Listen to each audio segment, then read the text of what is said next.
परिचय। ओह, मैं बहुत थकान महसूस कर रही हूँ।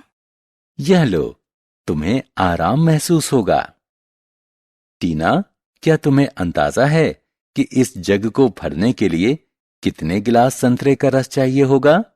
मुझे नहीं पता पीयूष, हम आयतन को कैसे माप सकते हैं? बच्चों, इस पाठ में हम आयतन के मापन के बारे में जानेंगे। जानने के लिए हमारे साथ आइए।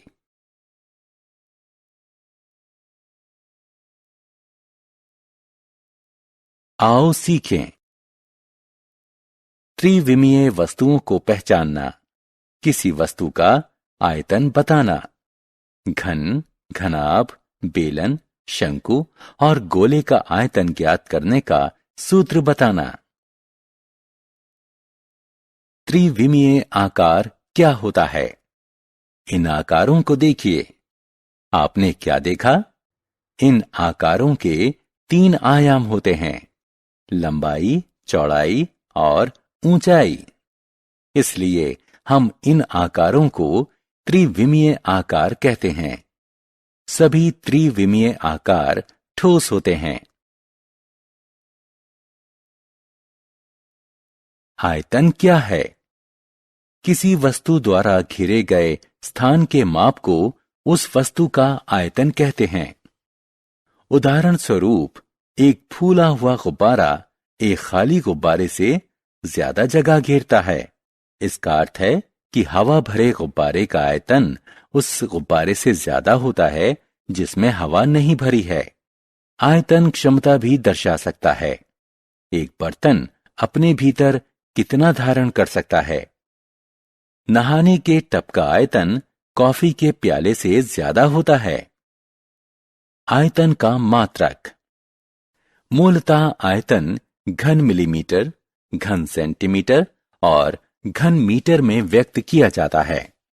सामान्यतः किसी ठोस का आयतन V उसके आधार का क्षेत्रफल गुणा ऊंचाई होता है।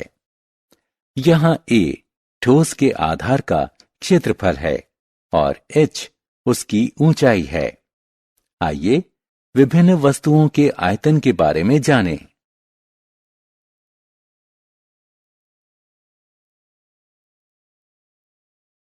घन का आयतन।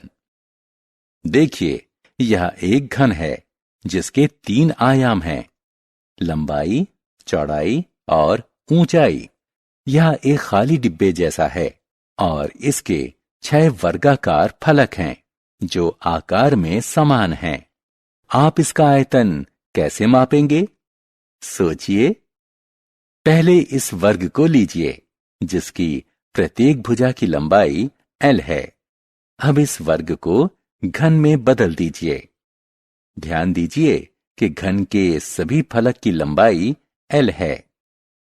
आयतन प्राप्त करने के लिए हमें बस आधार के क्षेत्रफल A को L से गुणा कर देना है। इस प्रकार इन तीनों L का गुणा करने पर हमें घन L प्राप्त हुआ। अतः घन का आयतन प्राप्त करने का सूत्र है घन L।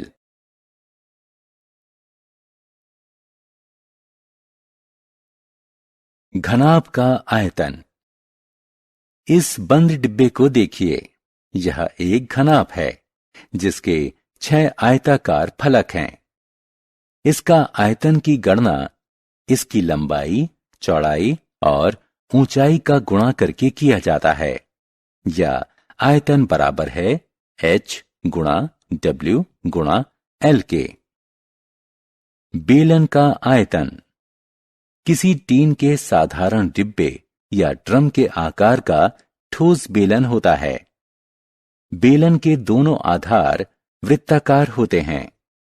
हम जानते हैं कि किसी वृत्त का क्षेत्रफल पाई गुणा वर्ग त्रिज्या होता है। आयतन ज्ञात करने के लिए हम वृत्त के क्षेत्रफल से ऊंचाई को गुणा कर देंगे।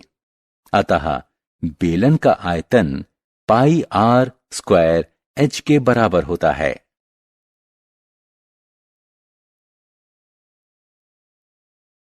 शंकु का आयतन। वाह, मजेदार आइसक्रीम। क्या आपको इस बात की जिज्ञासा हुई है कि आइसक्रीम को शंकु में भरने के लिए कितनी आइसक्रीम लगेगी? शंकु पर एक करीबी दृष्टि डालिए। इसका आधार वृत्ताकार है, जो एक बिंदु की तरफ छोटा होता जा रहा है। क्या आप आयतन मापने के इच्छुक हैं?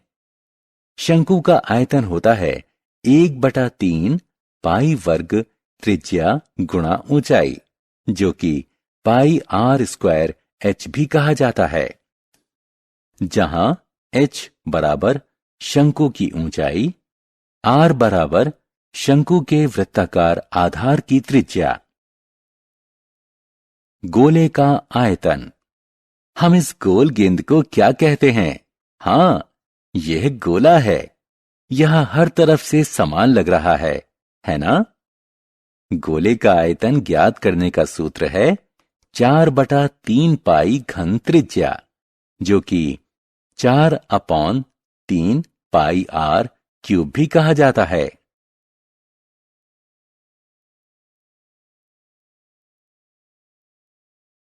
हमने क्या चर्चा की? 3 आयामों लंबाई, चौड़ाई और ऊंचाई वाले आकार को त्रिविमीय आकार कहते हैं।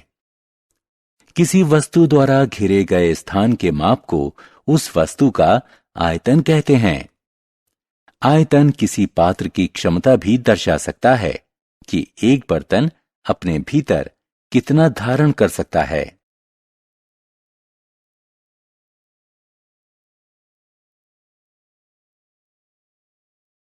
घन का आयतन बराबर होता है घन लंबाई के।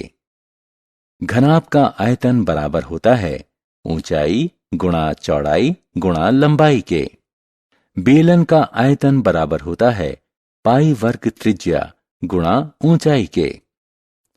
शंकु का आयतन बराबर होता है 1/3 पाई वर्ग त्रिज्या गुणा ऊंचाई के।